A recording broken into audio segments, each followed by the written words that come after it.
Welcome to the Mighty Oaks Show. I'm Jeremy Stolniker, the Executive Director of the Mighty Oaks Foundation, here with Chad Robichaux, the President and Founder of Mighty Oaks. And this is a show where we attempt, to the best of our ability, to provide a biblical worldview on both military and current events. And we've had the opportunity to do that over the last few weeks, and thankful for that. And today, we're not going to do a long lead-in because we're going to jump into a topic that is very, very important to us at our foundation. Yeah. It should be important to every American, and I think it is, although we don't talk about it a lot, and that is the issue of suicide, specifically veteran suicide. And we'll talk about these things. I want to give you, as we begin today, some statistics. So a report was done, and this report's been revised a few times. It deals with data from the end of the 70s to the end of 2014. The report came out in 2016. A revised edition of that report came out in 2017, just adding some additional data. But in regards to suicides related specifically to veterans, this is what the report says in summary. In 2014, an average of 20 veterans died by suicide each day. 6 of the 20 were recent users of VHA, Veterans Administration Services, in 2013 or 14. That's a fact. I'll pause there for a second. We use the number 22 veterans a day. This fluctuates a little bit, and that's where the adjustment was made. And the math there is kind of wonky, but we'll come back to that. All right, in 2014, veterans accounted for 18% of all deaths by suicide among U.S. adults and constituted 8.5% of the U.S. adult population. I'll hit that again. 18% of all suicides, 8.5% of the U.S. population was veterans. We can jump down. There's a lot of statistics here. After adjusting for differences in age and sex, risk for suicide was 22% higher among veterans compared with U.S. civilian adults. We have a problem in the military, particularly among our veterans, related to the suicide epidemic. Again, there's a lot of information, and you could take a look at all of it if you'd like. I'd encourage everyone to go and look at some of the data there. But one of the things we know is that traditionally, suicides have been higher amongst older veterans. Mm-hmm. We're told that that's beginning to shift a little bit, so that 25 to 35 year old demographic is now beginning to kind of balance out with the older veterans and take over. So it's hard to know because there's also a very big lag in the reporting. There's a big lag in the reporting, a few years for sure. And then, when it catches up, we're not exactly sure what all that looks like. But it looks like younger veterans are now taking their lives closer to the rate of older veterans. We see that happening. We've always said that active duty service members are taking their lives at a rate of 1 per day. Newest research or the newer studies are saying it's probably closer to 3 or 4 a day. Yeah, and so that's where the real, for us, I mean, even one in the veteran community is one too many. Whether people are 20 years old or 80 years old, I mean, veteran suicide is a horrible thing. However, to me and to us as an organization at Mighty Oaks, it is very troubling when you see the active duty rate, those currently serving, go from 1 quadruple to almost 4 a day. And in this newest report, 2018, and that reflects. So we'll come back to all of it, but that reflects what's happening just in the United States. The National Center for Health, that part of the CDC, tells us that suicides in our country have increased 24%. So this is outside of the military, an increase of 24% between 99 and 2014. Again, kind of that same period of time, and tons of data again with charts and all the rest of it. We're not going to get into all of that, but the suicide epidemic in the military has been singular for some time. Sure. Now we see the active duty military member rate of suicides increasing, kind of in a line with our society at large. Right. There's a real problem. There's a problem. I mean, the recent reports for active duty, part of that was the United States Marine Corps in 2018 had the highest suicide rate amongst active duty in a period in the last 10 years. Yeah. And then you look at the special operations community in 2018, from 2017 to 2018, the numbers tripled in active duty suicides. So, a large part in the military to almost 20 years at war now, 19 years in the war on terror. Definitely an increase in the special operations community, and we're on 5 different battlefronts. Our troops are right now that I know of. And so I look at some of the guys I know that are still in special operations community, and they're gone 75% of the time. When I say gone, either overseas in deployment or preparing for deployment, right. at schools training, they're away from their homes and families at 75% of the time. So it's just a sustained pace that it creates a burden on the individual, and so in the military, we see this taking a toll in these numbers. Again, going from quadrupling almost from 1 a day to 4 a day. Special operations community as a kind of a segmented demographic being tripled in 1 year period. And it's important to understand, and we were talking about this, discussing this a few minutes ago. Neither one of us is a statistician or a mathematician. No. However, it is a reality, a truth, that active duty service members taking their lives, that's a hard number that's reported. Right. That's the cause of death. Yeah. But when it comes to veterans, those who are outside of the military, most of the time, most states don't have mandatory reporting of suicide deaths or the fact that a suicide was of a veteran. So we're not super clear on what that number is. We don't, the 20 or 22. Yeah. We have no idea. We have no idea. Again, I mean, when I went through the report, the original 2014 report and the revisions, I broke it down. It appeared to me from, again, I'm not a mathematician, but the best that I could decipher was about 50% of the demographic was reporting. So who knows what the number is? I always say one is too many. Right. But the one number, when you look at this active duty, that's a very controlled environment. I mean, the active duty military has control of their personnel. So when you look at these rates in the Marine Corps, 75 active duty suicides put them at a 10-year high. The special operations community tripling their numbers of suicide from 2017 to 2018. Those are numbers that we know. Right. And could actually, they could point to this being a problem. And I think it's safe to say that would also be reflected, that trend would be reflected outside of the military, even though we can't quantify it. Right. One of the things that we've seen in the work that we do with veterans that is causal in veteran suicide, is that period of separation from the military into civilian life.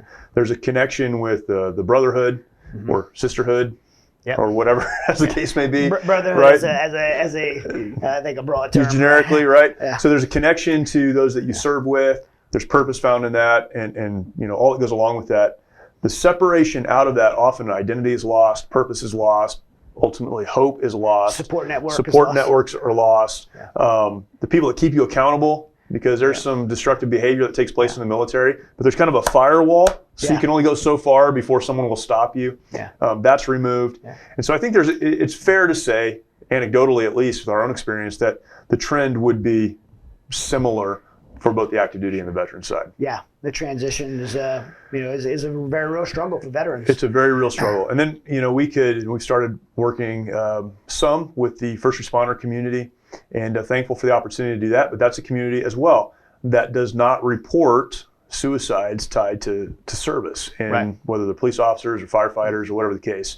And we're told, again, that number is probably closer to 30 or more a day nationally of first responders taking their lives. Yeah. So there is a huge problem, and we could talk about that, and we will. But one of the questions that I think we need to discuss is, why don't more people know about it? Why in a 24-hour news cycle where you can get news literally everywhere at any time of the day, why are people not standing in the street screaming about the number of young people and veterans and active duty service members and police officers and firefighters and stay-at-home moms that are taking their lives? And to just double down on what you're saying, outside of veteran and the country as a population, the country as a whole, is currently at a record high in history, the highest ever in history for suicide in America. And again, so to your question, why is that not being part of why is that a headline? Yeah. That's a problem in this country. Yeah, why is it not a headline? You've had this experience probably more than I have, but I've spoken in places, in a church or some other setting, and I've mentioned, we're told that 22 veterans a day take their life. To us, because we live there, that's a number we know, it's something we understand. But there are people all over the country that when they hear that, there's a gasp in the room, shocked, that can't be right. Yeah, is that right? Yeah, you get asked after. Why don't people know that? And so we're at did I hear you correctly? 24% increase in our country as a population as a whole. Suicide, yes. Yeah, suicide. Yeah. So this should be headlines, right? This should be headlines. And the reason it's not, everybody knows, is because of what's called the Trump bump, right? Right. mainstream media on both sides of the political spectrum Right. almost have a necessity to report on the president and the controversies and people that support the president, people that don't support Right. the president. It has hijacked America's news. Yeah. And Whether you like our president or not, this is not an endorsement or otherwise, but he's an entertainer. That's the place that he comes from. He knows how to keep people's attention, and he has. well, and the media is obsessed. And they're obsessed and with the him, media is obsessed to the point to where we can't even squeeze in an important topic Right. such as our country in its history is at the highest point of suicide amongst Americans, Right. and we should be doing something about this, or the opioid crisis, right? Everybody thought. I remember when I was growing up and seeing the news, like the crack epidemic was like huge. Yeah, like right. the crack epidemic was like it was on the news, and I mean, It was talked about everywhere. Schools were doing campaigns. the crack epidemic has absolutely. It's like.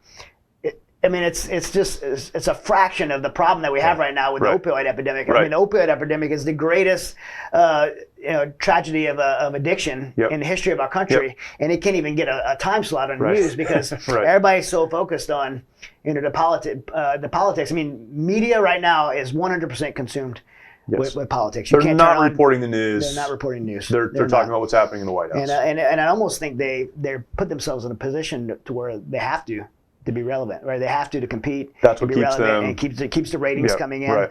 And this is the sensationalism of it, and it's almost like our mainstream news, the source of information Americans could have to learn about the things that are going on in their country, has become somewhat of a National Enquirer. Right. Sure. Just reporting on anything, So anything clickbait media, right? Yeah, clickbait media, anything that's sensational, and so it's robbed has robbed us of our ability to be able to have real relevant news and be able to hear and learn about these important issues in our country, much less being able to do something about them. I mean, if you don't know there's a problem, how are you going to do something? And people don't know about it. There is a problem. It's happening, and I think two things happen. One, the people who want to support the answer to these problems don't even know there's a problem to support. Right. Or a solution to support the problem that exists that they don't know about, right? But on the other side, there are people who are dealing with this. There are families who are losing children and spouses and parents. And it's happening almost in the dark. No one knows that it's a problem. And so when it happens, it shocks everyone. Why is this happening here? It's not just happening here, it's happening everywhere. It's happening everywhere. And there are a lot of people who are alone in it. Yeah. Well, let's I want to stay, like, we can focus a little bit on the veteran side. An issue that I think you and I definitely agree and we fall in line with this. But I know you and I have had some back and forth discussions on the VA. Right. And just recently we had a Marine Corps colonel. Who was being treated by the VA, and he put on his dress blues. He went to the VA parking lot. He took his service record book. He took his medical records. I mean, this is a guy, Marine Corps colonel, 30 years of impeccable service, a wife and children, amazing. On the surface. I mean, had it all together. He had it all together, and he's trying to get care at the VA. Gets in his dress blues, sits in the parking lot, puts his medical record down, puts his service record book down, sits on top of it, and he shoots himself in the parking lot. And it really got a lot of attention. He was the 5th veteran since 2013 that shoot themselves in a VA parking lot. There is what's the article called? I have it here somewhere. It's called Parking Lot Suicides, right? Parking Lot Suicides, And the 5th one, and since 2013, and then in Washington Post, the Parking Lot Suicides. And so you have to just come to the conclusion that these guys that did this went into a VA parking lot to take their life. Their attempt was to make a statement. That's right. And now, what that statement is I think what you and I have gotten the discussion about. But no doubt they did that. Their intent wasn't just to take their life. Their intent was to take their life, and the last effort of taking life was going to be a statement. Put an exclamation point on the fact that they felt they weren't getting the help and service they felt entitled to. And I believe the statement wasn't a statement particularly against the VA, although they may have thought that. What the statement is, what I interpret the statement to be is it was a statement of hopelessness. Right. There was no more hope for me. Yeah. I put my faith and trust in the Veterans Administration to care for me. They let me down, and I'm going to make sure that everyone knows it through this final act of in this final statement.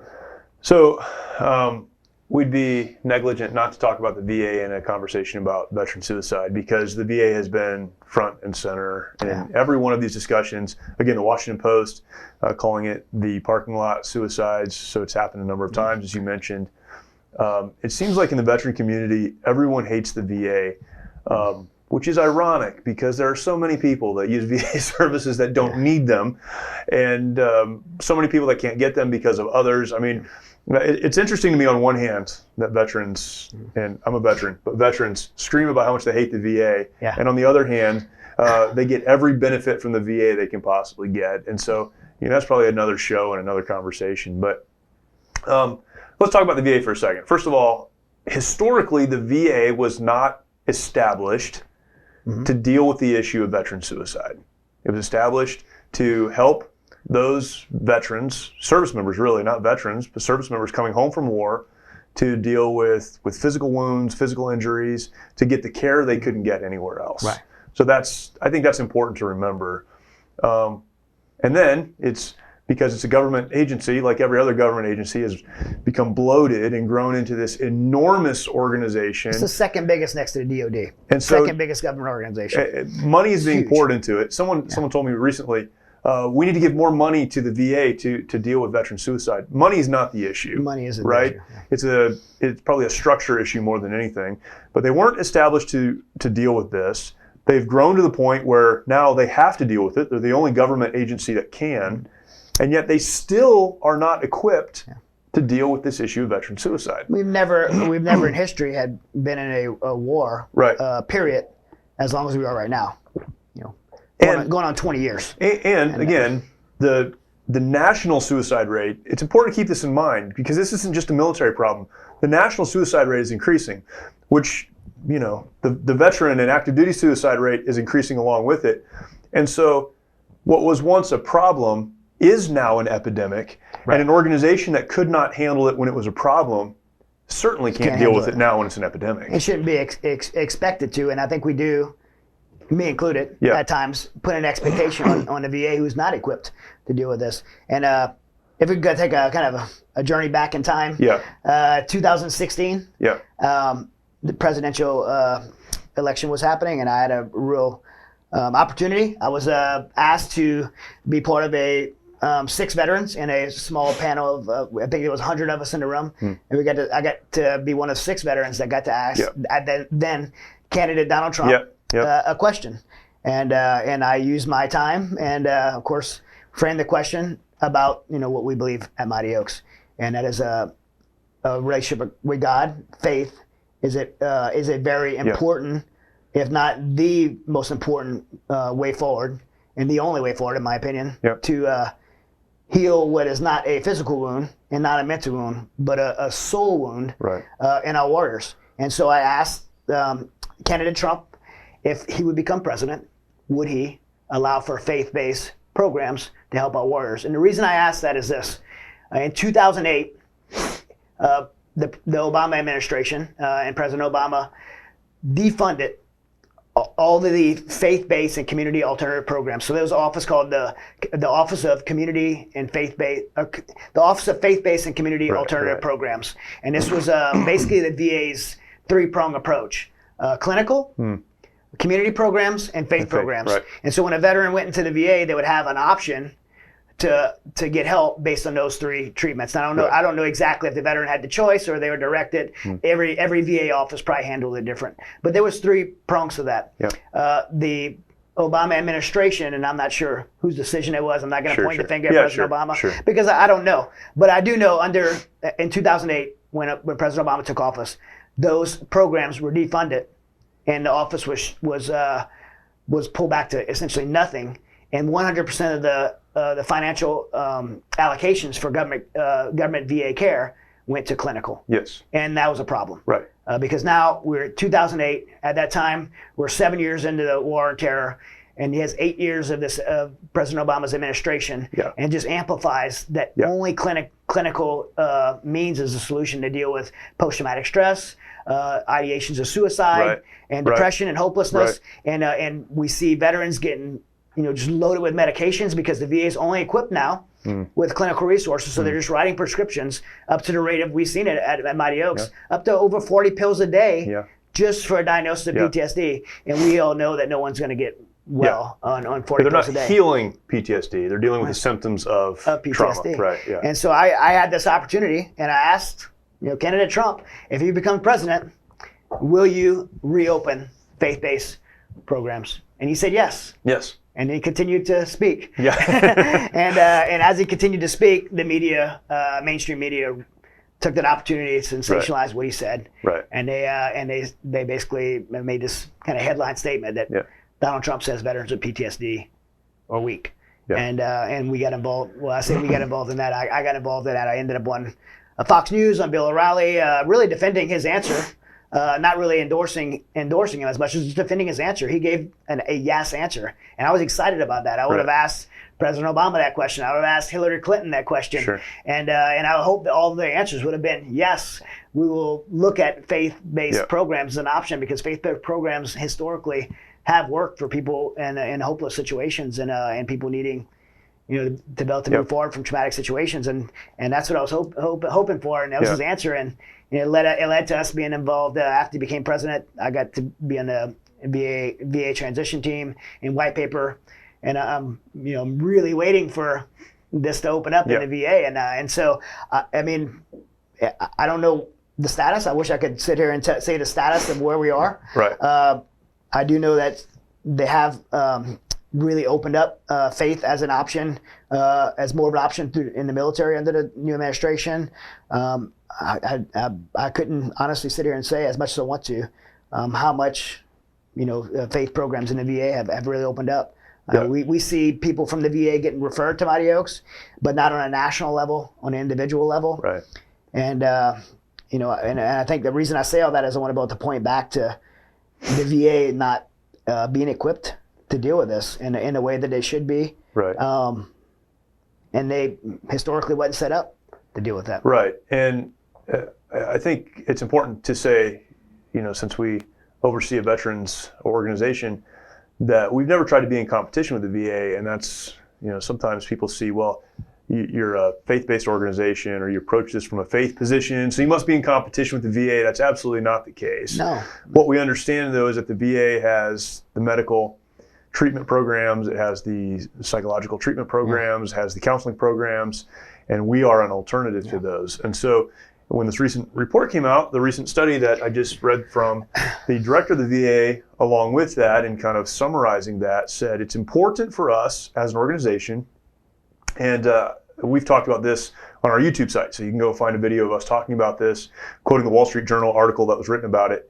But he said, in summary, it's important for the Veterans Administration to understand and support alternative programs. And he didn't define what that means or jump into that, but it does seem like there's kind of a crack where people are starting to be able to see in and understand that the Veterans Administration is good at a lot of things, but they're not good at everything, and that's okay. And they should be able to have, I've said it before, and Mighty Oaks would not exist if the VA was able to solve this issue as an organization. Many VSOs, veteran service organizations, nonprofits would not exist if the VA was able to solve this issue. Right. But when I say that, that's not necessarily a hit on them. Sure. The fact that they aren't able to solve this issue doesn't mean a failure. It's only a failure if they don't have access to be able to point people to the places they can get help. That's when it's a failure. And the VA, as an organization, should be able to point people to places of hope, places of restoration, and places that are able to help. Yeah. This guy, this colonel in the parking lot, sitting in his dress blues on his service record book and his medical records, and putting a rifle to himself to take his life. I just wish someone could have been able to say, give a program like Mighty Oaks a chance. Maybe not Mighty, but give a program like this a chance. Right. Like, look outside of the system. Yeah. And find someone else who can help you. Yeah. It's not hopeless. There's always a glimmer of hope. Yeah. And a chance to move forward. I hate to sound cliche with this, but it's just so factual. That decision, that permanent decision to this temporary problem, right? When they could just take a knee, pause for a second, and look at whatever process you've tried, right? Whether it's the VA or whatever, or a counselor or a church that just failed you, sure. Like whatever process you tried, if it didn't work for you, then look for the next place of hope, because there always is a option now. There's always a solution. There's always a place of hope. There is a place of hope, right? And so that leads us then to the next part of this. We know there's a problem. There is a problem. Yeah. It's an underreported, in my opinion, problem. It's an underreported problem, but it is a problem, and we can talk about why it's a problem. But how do we deal with it? That's, what's the solution? And this is one area that I feel like Mighty Oaks is a bit unique in the veteran service organization space. Sure. Veteran service organizations do a lot of different things. Some of them just act as a liaison between the veteran and the Veterans Administration or other organizations. Some of them provide care, whether it's financial assistance or housing assistance or whatever the case. Some do trips and do other things to just support the veteran and their family. Some raise awareness. Some raise awareness. And this is, we'd fall into that category probably, but we're not that. And this is an important distinction. Saying there's a problem is one thing. Building monuments to the problem, you can do that. You can make it your life's mission and goal to let everyone know that there's a problem. And none of those things are intrinsically evil. The problem with just talking about the problem is that there will always be a problem. Right. I think one of the things we've tried to do that's different than what a lot of other organizations do is identify that there is a problem, acknowledge that it is an underreported problem, people need to know about it, and then take one step beyond the problem and talk about the solution. And offer the solution. And offer the solution. And I mean, it's 43,000 VSOs, Veteran Service Organizations in America. Yeah. So a lot of them, I think most of them, and I truly do believe this, I think most of them are very well intended. Yeah, I agree. But I do believe that a very small percentage of them actually bring a solution to the problem. Right. And is that a hit on them? Is that sad? I don't know. But I do believe a very small portion of those VSOs are able to actually bring a solution to the table. Yeah. And for me, being the president of the organization, and I watch you as the executive director of the organization, there's a lot of intention behind that for us as we make decisions in the organization, as we decide how we're going to do programming and what we're going to do, what events we're going to participate in, what speaking events when we get requested that we're going to go to, that we're going to participate in and do a topic, a show like this. Yeah. That we are contributing to being part of the solution. Yeah, the solution is important, right? And again, we talk about this. You mentioned this show.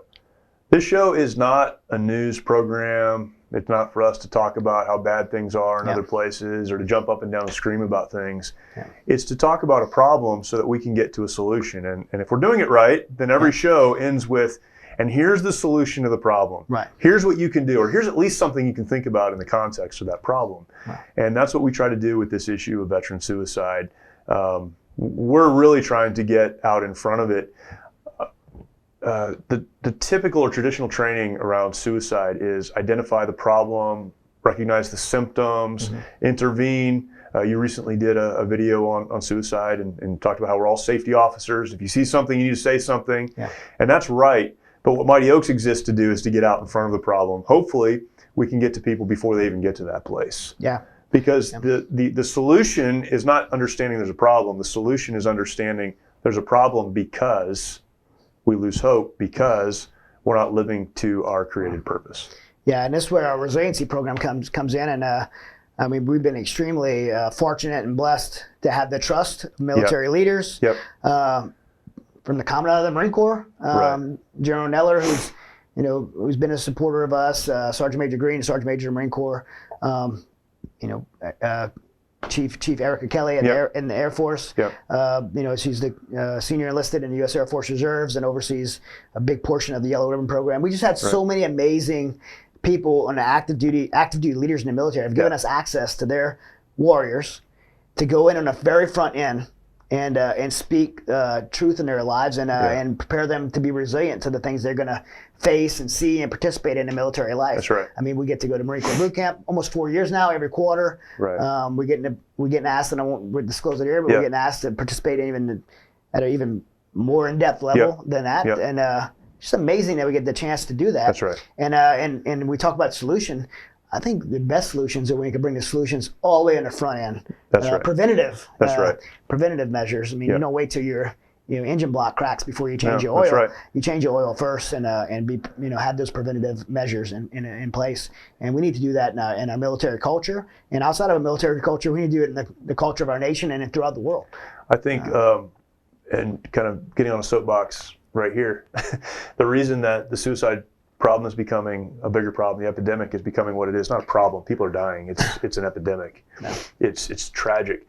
The reason that it is the way it is because we live in a society today that says life has no value. You really have no meaning or purpose beyond what you're doing right now. There's nothing intrinsic to you. There's not a spiritual aspect to you. There's nothing eternal. There is no God or higher power, however you want to define that. When you start to teach people that, well, then when they hit those moments of hopelessness, why push forward? Why would we push forward? Yeah. Why would we continue? Yeah, and this isn't a discussion on abortion, but the abortion debate in America right now is a place I never thought we would be. But it's the same conversation. If life has no value, if life has no meaning, if we weren't created for anything, if there is not a God, then it doesn't matter. Yeah. It doesn't matter. And so on the front end of this, it's important for anyone, and even people who may be listening, and that may be a parent who's dealing with a child going through this. It may be you're going through this right now. It's very, very important to understand. And when we say this all the time, if what you're doing isn't working, let's try something different. Well, let's skip over that, right? Look, here's the fact. Here's the truth. You were created. And if you were created, and I always challenge people, if you disagree with me on that, that's fine. But if what you're doing is working so well, then just keep doing that. Yeah. But if you're struggling right now, please understand you were created. And if you were created, there is a purpose. Mm-hmm. And it's aligning to that purpose. That gives you hope. That gives you hope. Purpose and actually the purpose in the future. I mean, people ask me all the time, like, what are the biggest things that these guys that come to Mighty Oaks struggle with? Yeah. It's because they lost their buddy, because they did some horrendous act, like they can't cope with killing bad guys. Like, what is it that they struggle with?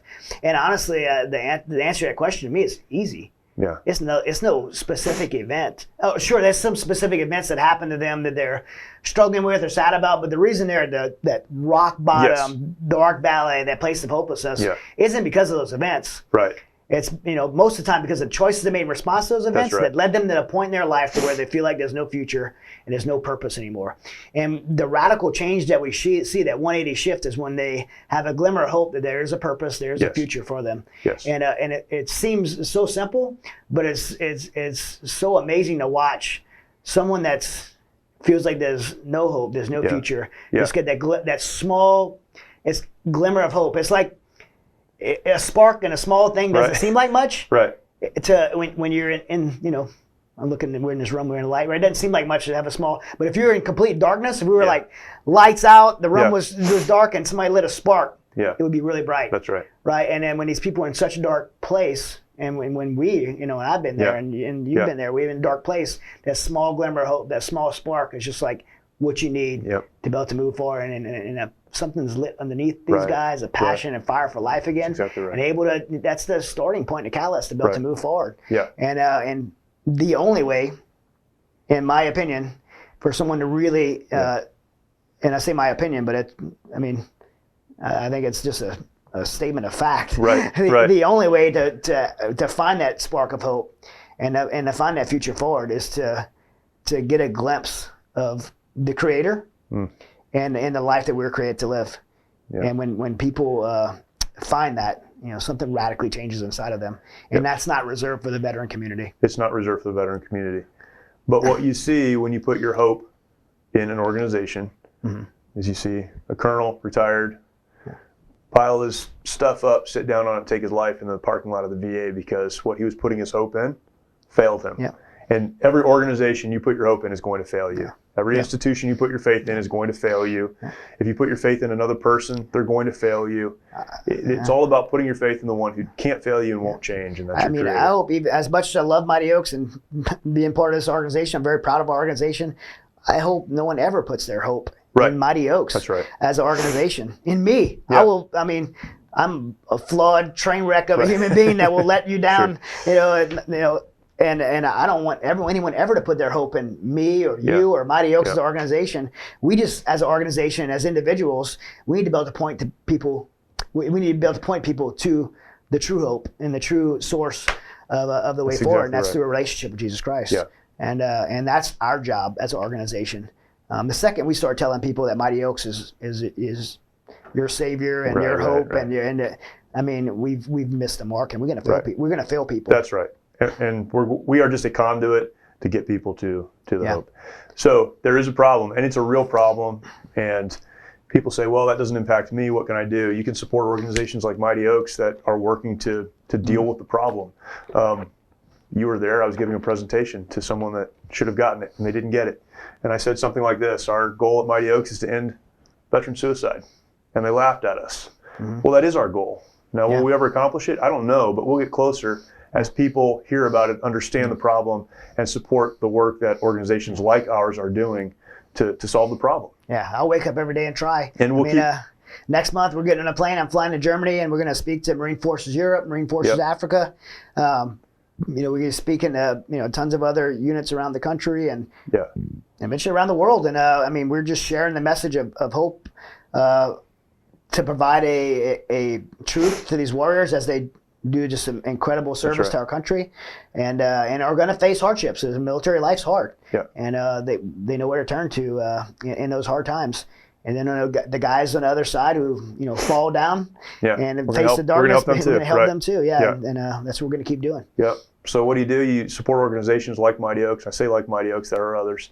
If you don't like Mighty Oaks, but you want to support an organization, reach out to us. I'll point you to some good ones. There are some good ones. And we've got great partners and friends that are doing good work. So that's one thing, but maybe you're in the place as well where you'd say, man, right now I'm in a place where I'm hopeless. I'm one step away from taking my life or ending my life. I don't know what to put my hope in. I'm going to tell you what to put your hope in. Put your hope in God. Put your hope in the one who never changes, the one who created you with a purpose and will allow you to grow to and live that purpose if you'll pursue him and follow him. There is hope. This is not, this conversation around suicide to me is not a hopeless conversation. No. It's not even there's a real burden, but it's not a dark conversation to me because it's a conversation where we understand there is an answer. Yeah. We just need to get the answer to the people that need it the most. The conversation tends to revolve around the dark topic, that number. 22, right? Yeah.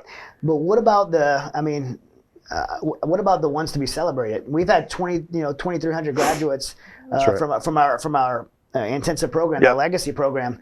What about those lives that those ones that hadn't taken their life? They found hope. They found a purpose moving forward, and they're turning around and sharing it with others. Yeah, more than 20 million veterans in America. More than 20 million veterans in America. What are they doing? They're working jobs. They're running companies, maybe countries too, I don't know. But companies, they're taking care of their families. They're doing what they're supposed to do, and they're doing it well. Yeah. And we need to celebrate them. Yeah, we can't just point to the negative, right? No. It's pretty depressing. There's enough negative, right?